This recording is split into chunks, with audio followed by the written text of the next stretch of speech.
La frontera americana de 1878 no era un lugar único, sino una condición. Un estado de ser estirado hasta el límite a través de una geografía brutal y hermosa. Este es el territorio de Wyoming. No el oeste mítico de las fiebres del oro o los imperios ganaderos, sino el país de cuencas altas y áridas, una tierra de suelo alcalino, inviernos amargos y distancias que podían tragarse la esperanza. Aquí, la supervivencia no era una aventura, era un cálculo meticuloso y diario. Los colonos que llegaban eran de un tipo particular, no soñadores, sino realistas que huían de otros fracasos. Venían con herramientas gastadas y una desesperación callada, reclamando parcelas que los ferrocarriles y los varones del ganado habían pasado por alto. Su enemigo no era una persona, sino una ecuación. Tenía suficiente agua, suficiente comida, suficiente combustible, suficiente suerte para resistir hasta una primavera incierta. Este es Elías Thorne. 42 años. Su rostro está menos curtido que tallado, las líneas alrededor de sus ojos trazan una historia de entrecerrar la vista ante el sol y el viento. Es un hombre capaz. Su cabaña está bien sellada contra las corrientes, el filo de su hacha está afilado, sus movimientos son económicos, preservando energía. Lleva aquí 3 años. Eso, por sí solo, es un logro. Pero la supervivencia de Elías Thorne es una estructura frágil. Se sostiene sobre 2 pilares. El arroyo escaso que atraviesa el borde norte de su parcela y la tolerancia distante y cautelosa del asentamiento más cercano, Promise. Un pueblo que, como la tierra, ofrece menos de lo que su nombre promete. La crisis que definiría esta temporada no llegó con disparos ni con una estampida dramática. Comenzó con silencio. El silencio de un viento que cambió de dirección. Durante una semana sopló constante desde el suroeste, caliente y seco, llevándose el rocío matutino antes de que el sol pudiera siquiera reclamarlo. Era un ladrón sutil, robando humedad al suelo, a la piel y al alma. Elías lo notó primero en el arroyo. Su suave murmullo se volvió más débil. El nivel del agua, que marcaba diariamente con una muesca en una piedra, comenzó a descender más rápido de lo que la estación justificaba. Una ansiedad comunal, lenta y fría, empezó a filtrarse por la cuenca. En Promise, las conversaciones en la tienda general se volvieron susurrantes. Los hombres se reunían no para hablar, sino para escuchar, al viento, a los silencios preocupados de los demás. La fuerza opuesta en este territorio no era un bandido ni una tribu renegada. Era la compañía ganadera JP, y su representante local era Samuel Ridgway. Ridgway era un hombre con un abrigo entallado, botas limpias. Hablaba con la tranquila seguridad de quien tiene detrás abogados, libros de cuentas y un pequeño ejército de peones leales.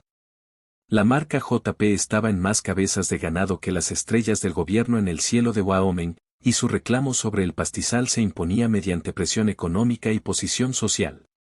Ridgway presidía en la tienda general de Promise. Una sequía, dijo, con voz plácida. Desafortunada. Pero la cuenca ha visto peores. Los fuertes resistirán. Sus ojos recorrieron a los colonos reunidos, Elías entre ellos, apartado cerca de los sacos de harina. La frase era un veredicto. Y una advertencia. Elías no dijo nada. Su oposición a Ridgway no era activa, sino existencial. Era un hombre que intentaba poseer su propio trabajo, un pedazo de tierra que pudiera mejorar. La compañía JP veía la tierra como un todo, para ser consumido. Su ganado necesitaba la hierba de la cuenca y, crucialmente, su agua. La cerca de un colono, el reclamo de un colono sobre un arroyo, no eran meras molestias. Eran herejías contra el evangelio de la compañía del rango abierto. De vuelta en su parcela, la rutina de Elías se convirtió en un ritual de conservación. Usaba menos agua para sus animales, dejándolos buscar más lejos la escasa hierba. Se bañaba una vez por semana con una taza. Cada noche realizaba una ceremonia privada. De una caja de hojalata cerrada junto a su cama sacaba un solo objeto. Una regla plegable de carpintero, hecha de buey pulido con bisagras de latón gastadas. Pertenecía a su padre, ebanista en Filadelfia. Era una reliquia de un mundo de ángulos medidos, de creación a partir de la abundancia, no mera defensa contra la escasez. Extendía y retraía sus segmentos, el suave clic de la madera era un sonido familiar en la cabaña silenciosa. Era un tótem del orden, un recuerdo de una vida donde el valor de un hombre estaba en la precisión de sus ensambles, no en la profundidad de su pozo. La crisis desplegó su siguiente fase con la llegada de una visitante. Un carro chirriante y cubierto de polvo apareció en su camino. Al mando iba una mujer, el rostro protegido por un sombrero de sol. A su lado, un niño de unos 10 años, con los ojos muy abiertos ante el vacío. Era Clara Reed, viuda de James Reed, quien había tomado una parcela 10 millas al este. 2 meses antes, James había salido a cazar y nunca regresó. Un accidente presumido. Una tragedia común. El pozo de Clara se había contaminado y luego secado. Su valentía había durado semanas, pero con un hijo que alimentar, el orgullo era una moneda que la tierra no aceptaba. Elías les ofreció agua de su menguante reserva, un plato de frijoles y galleta dura. El niño, Marique, comió en silencio, observando a Elías. La gratitud de Clara fue estoica, sus ojos hundidos por un cansancio más profundo que el sueño podía curar. Riegüey ofreció comprar mi parcela, dijo, mirando su taza. Una fracción de su valor. Dijo que era una misericordia. Que una mujer sola. No terminó. La implicación era clara, su supervivencia era un inconveniente para el orden natural del territorio, tal como lo dictaba J.P. Elías tomó una decisión no con palabras, sino con acciones. Señaló su cobertizo.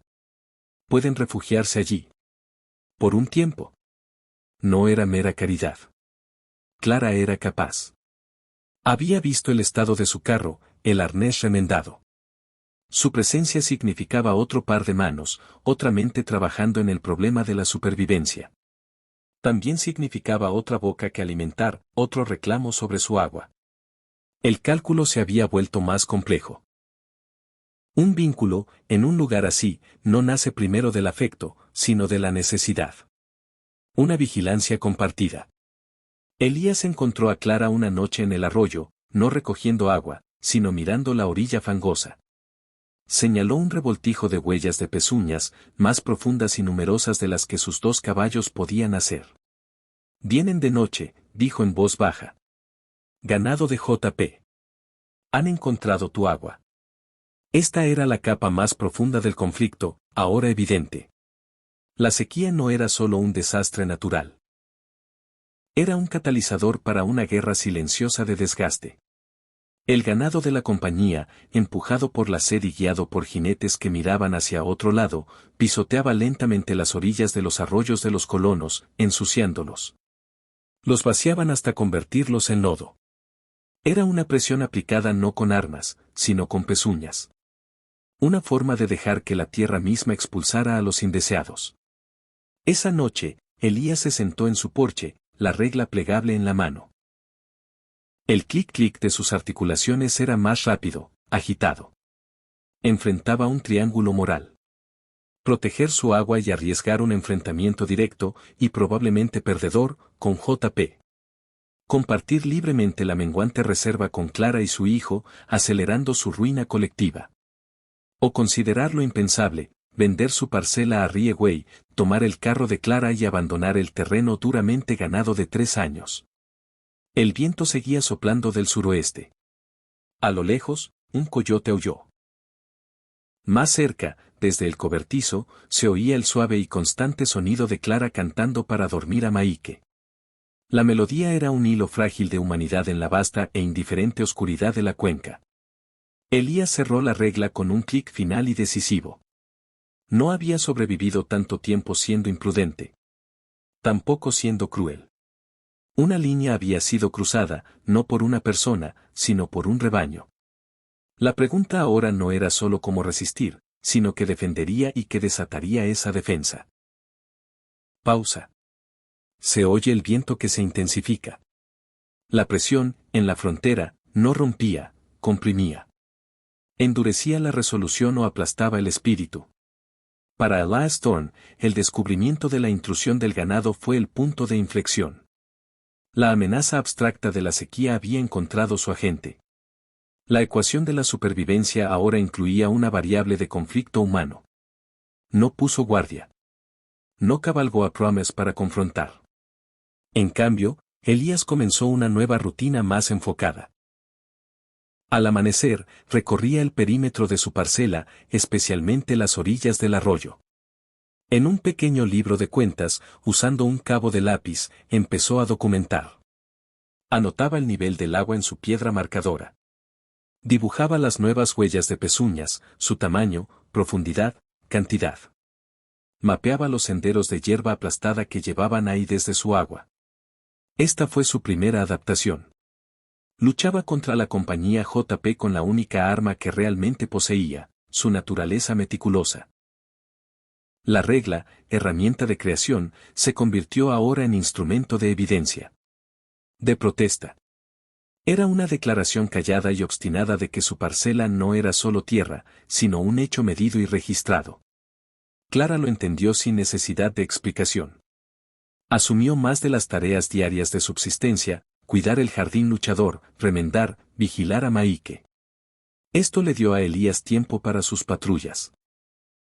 Su asociación se profundizó no mediante conversaciones, sino a través de esta reorganización silenciosa del trabajo. Una noche, al entregarle un cuenco de estofado aguado, sus dedos se rozaron brevemente. Fue un accidente, pero ninguno se apartó. El contacto fue una chispa de calor en el aire fresco, un reconocimiento silencioso de la carga compartida. La tensión social en Promise se espesó como polvo en aire quieto. La tienda general se convirtió en un teatro de alianzas tácitas. Los colonos como Elías y Clara eran recibidos con miradas esquivas o cortesía excesiva por parte de los comerciantes del pueblo, que dependían del negocio de JP. La presencia de Riegway era constante.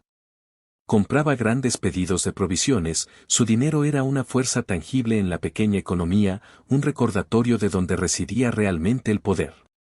Elías fue al pueblo por clavos y sal. Riegway estaba en el mostrador, recibiendo un nuevo envío de café. Sus miradas se cruzaron. Thorne. Escuché que tu arroyo aguanta. Por ahora. Eso es una bendición. Está siendo puesto a prueba. Todo lo que vale la pena tenerlo está. La cuenca tiene una forma de separar lo sostenible de lo meramente esperanzador. La amenaza estaba envuelta en terciopelo. Elías pagó sus compras y se fue. En el camino de regreso, vio desplegarse la segunda fase de la crisis. En el horizonte distante, una neblina de humo manchaba el cielo. Un incendio de pastos. En la cuenca reseca como Yesca, era una plaga que no respetaba límites ni marcas. El fuego cambió el cálculo para todos. Jinetes de JP y colonos por igual se encontraron en una tregua temporal y cautelosa, luchando contra un enemigo común. Durante 2 días, Elías se unió a una línea irregular contra el fuego, golpeando las llamas con sacos mojados junto a hombres que trabajaban para la compañía que lentamente lo asfixiaba. Rostros ennegrecidos por el hollín, voces roncas. En el agotamiento compartido, las rígidas líneas sociales se difuminaron. Un peón de JP llamado Jessup le pasó una cantimplora a Elías, un gesto de respeto cansado entre ellos. Fue durante una pausa en la lucha contra el fuego, agazapados en una hondonada quemada, que Jessup reveló una capa más profunda. Su voz era baja, rasposa por el humo. Esto no es solo una sequía, ¿sabes? Riegway tiene órdenes. De Cheyenne. ¿Qué órdenes? Consolidar propiedades. La compañía está sobreextendida. Malas apuestas en el este. Necesitan esta cuenca limpia para sus rebaños, título claro. La sequía es una oportunidad que no esperaban, pero que piensan usar a toda costa. Elías sintió una claridad fría. Las intrusiones de ganado no eran solo una molestia, eran política. La sequía estaba siendo utilizada como arma. JP no solo esperaba que los colonos fallaran, los estaba ayudando suavemente, plausiblemente, a hacerlo. El fuego había quemado cerca. El tercio norte de su pastizal estaba carbonizado. Su forraje de invierno se había reducido a la mitad. El desafío ambiental se había intensificado y el humano se había desnudado. El dilema moral se agudizó. Podía compartir la información de Jessup, reunir a los colonos. Pero eso probablemente llevaría a una violencia que no podían ganar y le daría a Riegway un pretexto para actuar con más fuerza. Podía confrontar a Riegway con su libro de cuentas, un patético fajo de papel contra la fuerza del capital y la intención. O podía hacer lo que más sentía como una traición a sus propios 3 años de sudor. Podía prepararse para irse. Esa noche llegó el momento callado bajo presión. Elías se sentó a su mesa, el libro de cuentas y la regla plegable ante él. Clara terminó de lavar el único plato de la cena y se sentó frente a él. Maike dormía. ¿Qué descubriste allá afuera? Se lo contó. Sobre Jessup, sobre la consolidación de la compañía.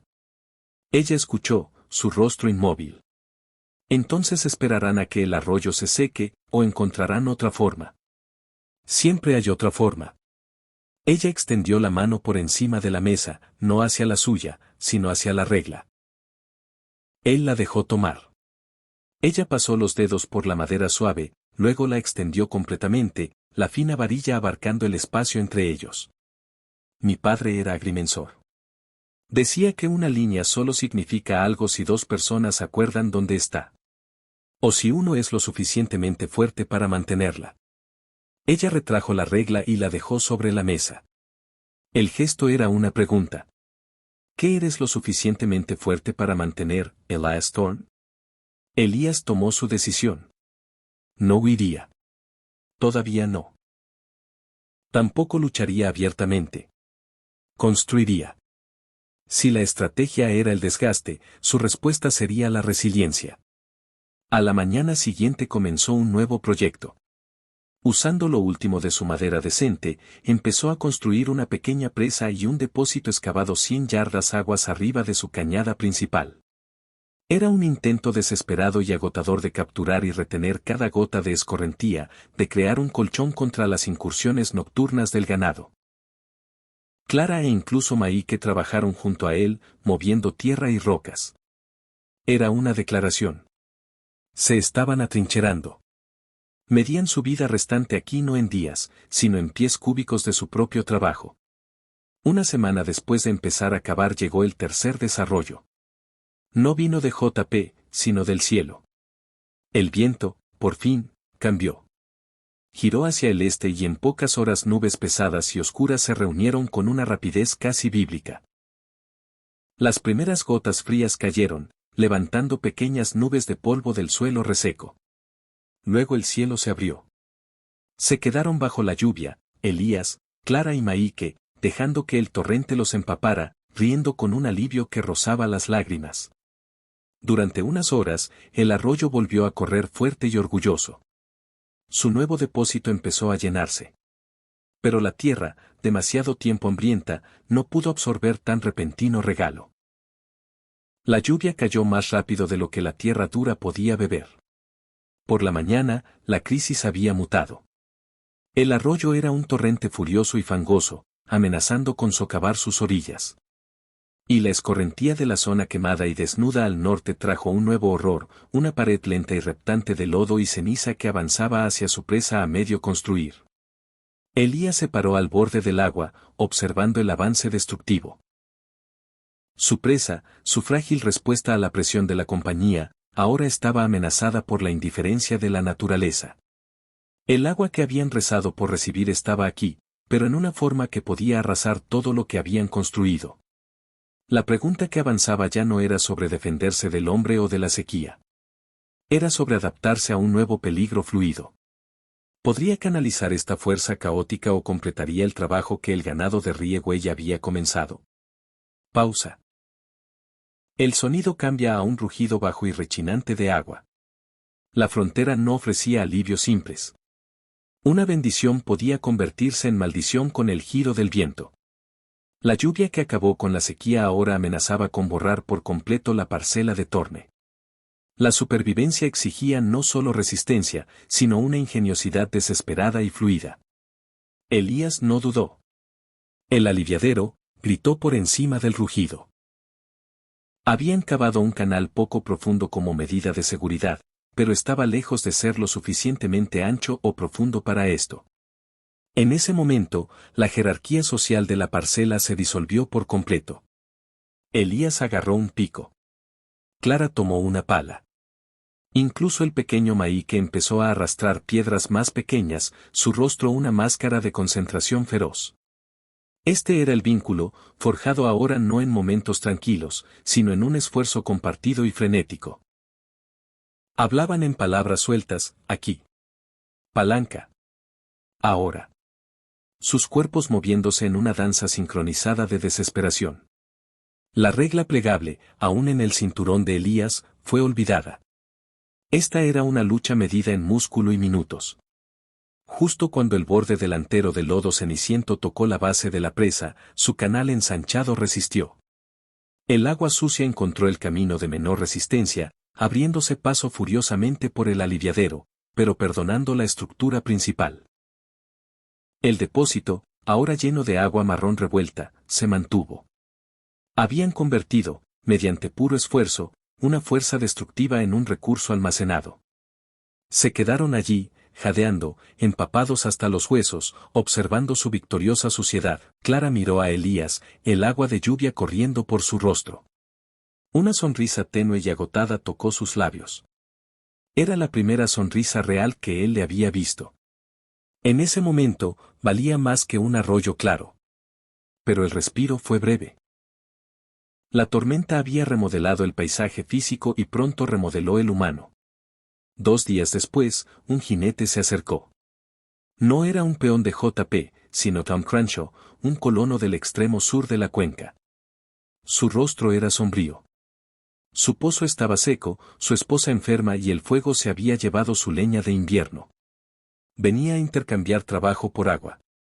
Elías, de pie frente a su precioso y feo depósito, enfrentó una nueva prueba moral. Esa agua era su colchón contra el desgaste de JP, su esperanza para el huerto, su sangre vital. Compartirla era arriesgar su propia supervivencia. Negarse era convertirse en un espejo del egoísmo que los estaba aplastando a todos. Miró a Clara. Ella dio un leve asentimiento casi imperceptible. «Puede sacar 2 cubos al día», dijo Elías, con voz ronca. «A cambio, necesitamos ayuda para reconstruir el corral que dañó la escorrentía». Era un trato duro, pero justo. La economía de la frontera volvía a su forma más antigua, trueque por necesidad. La presencia de Crenshaw, sin embargo, fue una señal. La parcela de Torne tenía agua. En una cuenca ahogada, ese hecho era un faro. La consecuencia social de su éxito fue inmediata. Durante la semana siguiente llegaron 2 familias más, en situaciones similares. Elías, guiado por un pragmatismo frío que Clara suavizaba sutilmente, hizo tratos parecidos. Su parcela se convirtió en un centro frágil y bullicioso. Ya no era solo un superviviente, era, sin quererlo, el líder de una pequeña comunidad desesperada. Este desarrollo no pasó desapercibido en Promas. Samuel Riegüey observó desde lejos la formación de esta microcomunidad a través de informes de sus jinetes. Un colono convirtiendo su parcela en una fortaleza de solidaridad era una amenaza mucho mayor que uno simplemente obstinado. Era un símbolo. Y los símbolos podían encender movimientos. La presión de Riegüey evolucionó. Llegó una tarde, impecablemente montado, flanqueado por 2 peones. Observó la escena, el hogar ocupado, la presa remendada, la fila de gente en el agua. Con el interés desapegado de un geólogo estudiando una formación rocosa inusual. Torne. Has estado muy industrioso. Convertiste un hilillo en una utilidad pública. La gente tiene sed. En efecto. Y has asumido una responsabilidad considerable. Si alguien enfermara por ese estanque de lodo. O si surgiera una disputa por derechos de agua aquí. Las legalidades son turbias, pero las repercusiones no lo serían. La amenaza ya no era sobre ganado ni sequía. Era sobre ley, responsabilidad y fricción social. Riegway amenazaba sutilmente con enredarlo en tribunales o sembrar discordia entre las mismas personas que Elías estaba ayudando. Mi parcela. Mi agua. Por ahora. Pero estás jugando al hombre comunitario. Y una comunidad tiene muchos más puntos de fallo que un individuo obstinado y solitario. Cuando Riegway se dio la vuelta para irse, sus ojos se posaron en Clara, que estaba en la puerta de la cabaña. Su mirada se demoró, no con deseo, sino con cálculo. Se tocó el sombrero. Señora Reed. Una situación precaria para una mujer. Espero que siga siendo civilizada. La manipulación fue magistral. Había identificado los nuevos puntos de presión, la creciente responsabilidad de Elías por los demás y su vínculo protector con Clara. Esa noche, la tensión dentro de la cabaña era palpable. Maike dormía. Clara habló primero, con voz baja y firme.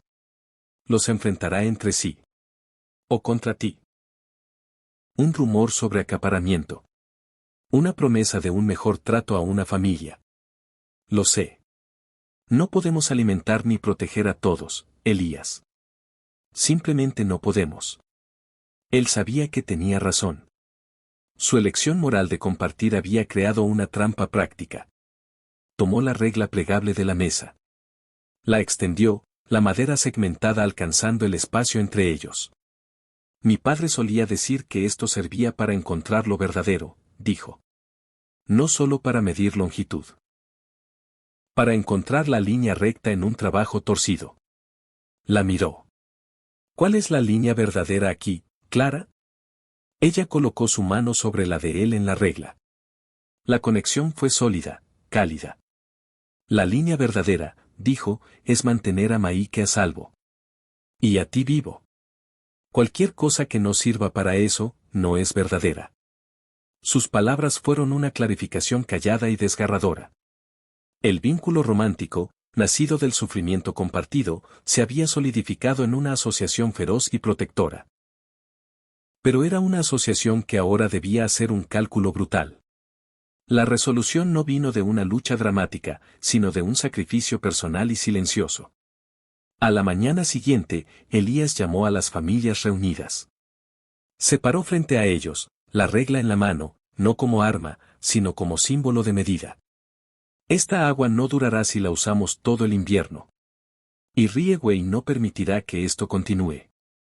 Encontrará una forma de romperlo. Expuso un plan amargo. Usando el último de su crédito en Promise, compraría provisiones básicas. Ayudaría a cada familia a reparar un carro, un arnés. Y luego les daría a cada uno una porción de agua para el viaje. Vayan al norte. Hacia las líneas de ferrocarril en Montana. No queda nada para ustedes aquí. JP ha ganado esta cuenca. Era una rendición. Pero honesta y estratégica. Usaba su autoridad como líder accidental no para reunir una resistencia condenada, sino para facilitar su retirada con dignidad. Uno por uno, aceptaron. El costo estaba escrito en sus rostros, pero también una sombría alivio. La incertidumbre había terminado. El enfrentamiento final con Riegway no fue violento. Fue administrativo. Una semana después, con las otras familias ya partidas, Elías cabalgó solo a Promise. Entró en la oficina del agente de tierras, donde Riegway estaba atendiendo asuntos. Elías colocó dos cosas sobre el escritorio. Su escritura de la parcela Torne y su libro de cuentas de intrusiones, meticulosamente registrado con las medidas de su regla plegable. Venderé. Pero no por tu primer precio. El doble. Y compras la parcela de Claro Reed, por lo mismo, título claro. Pago en efectivo, aquí, hoy. ¿Y si me niego? Entonces cabalgo a Cheyenne. Presento esto como una queja formal. Me convierto en una molestia. Te costará más en honorarios de abogados y demoras en la consolidación que mi precio. Y Jessup podría decidir hablar con más que solo conmigo. Elías había aprendido. Ahora usaba sus propias herramientas, amenaza de fricción legal, disidencia interna, contra ellos. Había medido la situación y encontrado su palanca. Rieway lo estudió, viendo no a un colono roto, sino a un adversario capaz que había elegido su terreno para la retirada. Asintió a un empleado. Redacten los papeles. Elías regresó a la parcela, un peso quitado de los hombros, reemplazado por un peso diferente, hueco, en el pecho. Los había salvado, pero había perdido su sueño. La resolución emocional se ganó a través de las consecuencias. Esa tarde, Elías y Clara empacaron el carro. Caminó hasta el ahora silencioso depósito, la regla plegable en la mano. No midió nada. Simplemente la sostuvo, luego la colocó cuidadosamente en la caja de hojalata. Ya no era una herramienta para esta tierra. Su trabajo aquí había terminado. Se unió a Clara en el asiento del carro. Maike estaba entre ellos, ya mirando adelante por el camino. No miraron atrás hacia la cabaña, la presa, el huerto. No había futuro en mirar atrás. ¿A dónde iremos? Al norte. Como los demás. Empezar de nuevo. Ella tomó su mano, no en un momento de pasión, sino en un apretón de resolución compartida. El vínculo había sido probado en fuego, inundación y compromiso moral. Había resistido. La supervivencia en la frontera no siempre consistía en mantener el terreno. A veces, se trataba de saber cuándo medir las pérdidas y tener la fuerza para alejarse con la humanidad intacta. Elías Thorne no ganó su parcela de tierra. Pero preservó lo que la tierra casi le había quitado, una oportunidad para un futuro y una conexión forjada en los fuegos más duros. Había aprendido la lección más difícil que el territorio enseñaba. Que a veces, la supervivencia misma es la única victoria que la tierra permite.